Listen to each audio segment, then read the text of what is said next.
नमस्कार प्रेक्षकांनो, मालिकेच्या उद्याच्या भागामध्ये आपल्याला पाहायला मिळणार आहे की तारिणी कशा पद्धतीने हे मिशन पूर्ण करत आहे. कारण एका मुलीला तिथे पकडलेला आहे आणि तो माणूस महिलांबद्दल वाटेल ते बोललेला आहे. तर तारिणीने इकडे ठरवलेलं असतं, काहीही झालं तरी हे मिशन आम्ही दोघी पूर्ण करणार, म्हणजे ती आणि फतिमा या दोघीजणी मिळून ते मिशन पूर्ण करणार असं तारिणीने ठरवलेलं असतं. आणि त्यामुळं तारिणीने ती सगळी जबाबदारी घेतलेली असते. आता इकडे सगळेजण आहेत आणि कशा पद्धतीने फतिमा आणि तारिणी दोघीजणी मिळून हे मिशन पूर्ण करतायत ते आपण आपल्या आजच्या या व्हिडिओमध्ये पाहणार आहोत. त्यासाठी व्हिडिओ शेवटपर्यंत पहा. त्याचबरोबर तारिणी आणि फतिमाला कोणकोणत्या गोष्टींना सामोरं जावं लागणार आहे हे सुद्धा आपल्याला पाहायला मिळणार आहे. तर इकडे तारिणी आणि केदारचे नखरे वाढतच असतात. कारण केदारने तारिणीसाठी मकर संक्रांतीसाठी भरपूर काही खरेदी केलेली असते आणि ते सगळं घेऊन केदार आलेला असतो. परंतु तारिणी मात्र म्हणत असते की केळी काय चाललंय हे, कशासाठी ऐकतच नसतो तो. तारिणी त्याला काहीतरी सांगण्याचा प्रयत्न करत असते, परंतु केदारला मात्र ऐकूनच घ्यायचं नसतं. त्याचं आपलं सुरूच असतं की नाही, मी ऐकणारच नाही आहे, हे सगळं जे काय आहे ना ते अशा पद्धतीनंच झालेलं आहे असं तो सांगू लागतो.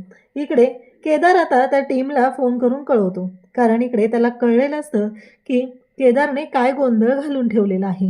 कारण केदारला एवढ्या वेळा तारिणीने सांगून पण केदार ऐकलेला नसतो. कारण काहीही झालं तरीही एक महत्त्वाची गोष्ट आहे, ती म्हणजे लग्नानंतर जर पहिला सण काळा आला तर तो साजरा करायचा नाही, असा नियम असतो. त्यामुळं केदार, तारिणी, निशी आणि त्याचबरोबर युवी यांना कोणालाही तो सण साजरा करता येणार नसतो. आणि केदारला यातलं काहीच माहीत नसतं. कारण ह्या टीम तारिणीने त्याला जे काही सांगितलेलं असतं ते सगळं ऐकून केदारने हे सगळं कांड केलेलं असतं. आणि आता सगळ्यांनाच केदार तिथे परत ओरडत असतो. केदारला तारिणीने समजून सांगितल्यानंतर केदार आत गेलेला असतो आणि केदार म्हणतो की हे अनुभवाचे बोल आहेत माझे, त्यामुळं लक्षात ठेवा काय होतंय ते, असंही केदारने सांगितलेलं असतं. तेव्हा इकडे आता चेतना काकू बोलत असतात की चला निशी पूजा करून घे, तारिणी पूजा करून घे. दोघींनाही सांगितलं जातं आणि दोघीही पूजा करत असतात.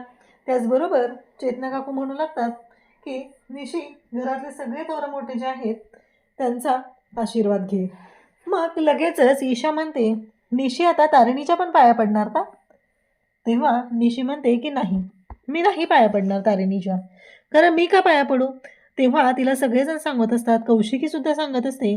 पण निशी मात्र ऐकायलाच तयार नसते. तारिणी म्हणते त्याची काही गरज नाही आहे. आणि कसं आहे, निशी माझी छोटी बहीण आहे आणि माझा आशीर्वाद कायमस्वरूपी तिच्या पाठीशी आहे, असं इकडे तारिणी सांगते.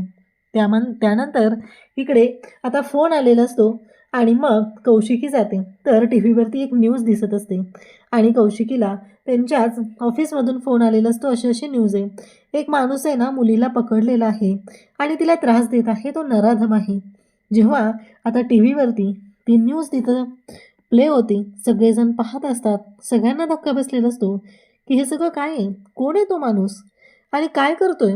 तो म्हणत असतो, कोणीच माझं बिघडवू शकत नाही आहे, कोणीच माझं काही वाकडं करू शकत नाही. कारण ही 7वी मुलगी आहे. याच्या आधी 6 मुलींच्या बाबतीतही मी तेच केलेलं आहे, असं तो बोलत असतो. आणि मग तेवढ्यातच तारिणीचा फोन वाजू लागतो. तारिणीला कमिशनर साहेबांचा फोन आलेला असतो आणि ते तारिणीला म्हणत असतात की हे सगळं काय आहे, व्हिडिओ बघितलास का, गांभीर्य लक्षात येते का? तेव्हा तारिणी सांगते की हो सर, मी व्हिडिओ पाहिलेला आहे. खरं तर तो व्हिडिओ पाहता क्षणी तारिणीला खूप राग आलेला असतो. ती खूप चिडलेली असते, पण काहीच करू शकत नाही सध्या.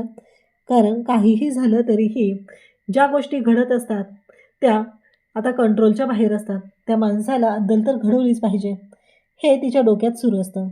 आणि इकडे आता तारिणीला टेन्शन आलेलं असतं. कारण एक माणूस अशा पद्धतीने मुलींशी वागत आहे, त्यांना चुकीची वागणूक देत आहे आणि हे सगळं काय घडतंय, आपण मात्र त्याच्याकडे पाहत राहायचं नाही. जर काहीही झालं तरी आपली स्पेशल क्राईम ब्रांच जी आहे ती त्याला शोधून काढणार, त्याला सोडणार नाही, त्याला शिक्षा तर भोगावीच लागणार आहे.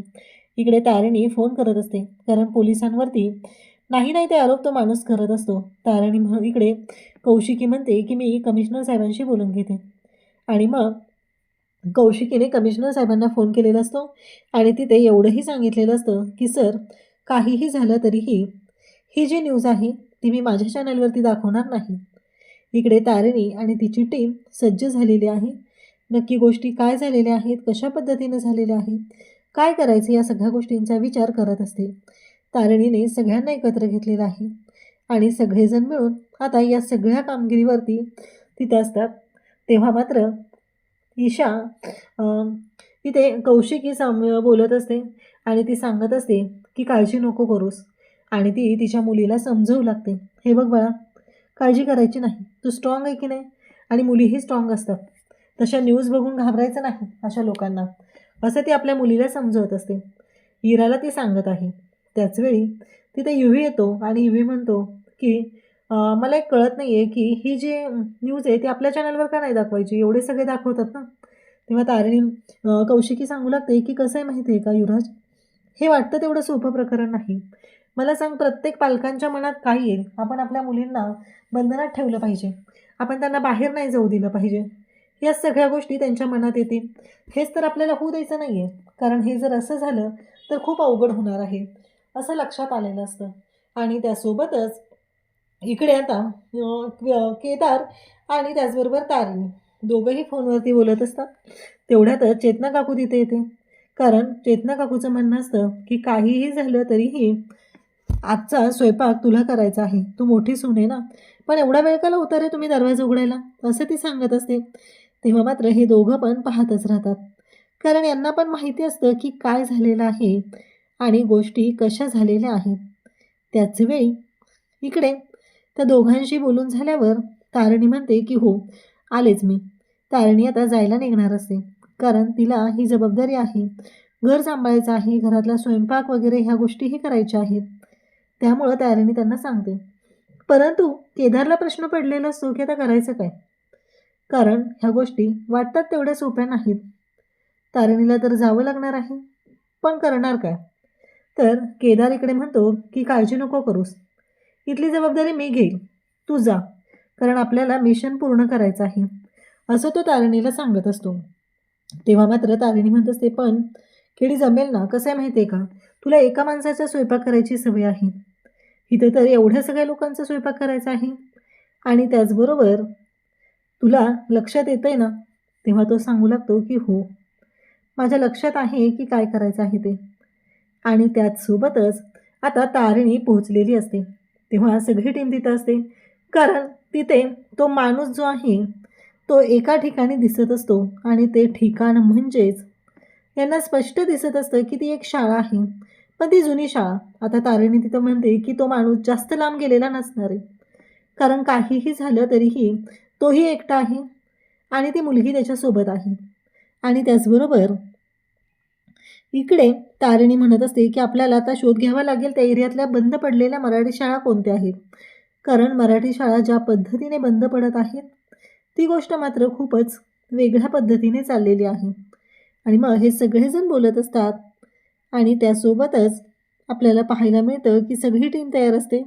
सगळे म्हणतात चला बॉस, काय करायचं पुढे सांगा. तेव्हा मात्र तारिणी म्हणते की नाही, आता तुम्ही कोणीही नसणार आहात, कारण मी आणि फतिमा आम्ही दोघीच हे मिशन लीड करणार आहोत, तुम्ही आम्हाला फक्त कव्हरअप करायचं आहे, असं तारिणीने सांगितलेलं असतं. आणि मग फतिमा आणि तारिणी दोघीही निघालेले आहेत. इकडे केदारने घराची जबाबदारी घेतलेली आहे, कानात एअरपॉड्स घातलेले आहेत आणि पूर्ण मिशनवरती त्याचं लक्ष आहे. स्वयंपाक करत करत या गोष्टी तो हँडल करत आहे. त्यासोबतच इकडे तारिणी आणि फतिमा निघालेले असतात, त्यांना लोकेशन कळलेलं असतं, टेक्नोने बरोबर ते लोकेशन शोधून दिलेलं असतं. आणि त्याचवेळी इकडे आता तारिणी तिथं पोहोचते, तर तो माणूस हातामध्ये दोर असतो आणि तो टाकून तारिणी त्याला ओढत आणते. ती मुलगी बिचारी सोडा सोडा म्हणून ओरडत असते, आणि त्या माणसाने त्या मुलीला पकडलेलं असतं. पण पुढे असं होतं की तारिणी त्याला एक चांगला ठोका देते, आणि त्याचवेळी तो माणूस पुन्हा तारिणीला पकडतो. आणि त्यानंतर त्याने आता तारिणी आणि फतिमा या दोघींनाही पकडलेलं आहे. आणि त्याचबरोबर आता तारिणी आणि फतिमा नक्की काय करणार हे आपल्याला पुढे पाहायला मिळणार आहे. अशाच अपडेटसाठी चॅनलशी कनेक्ट राहा. थँक्यू.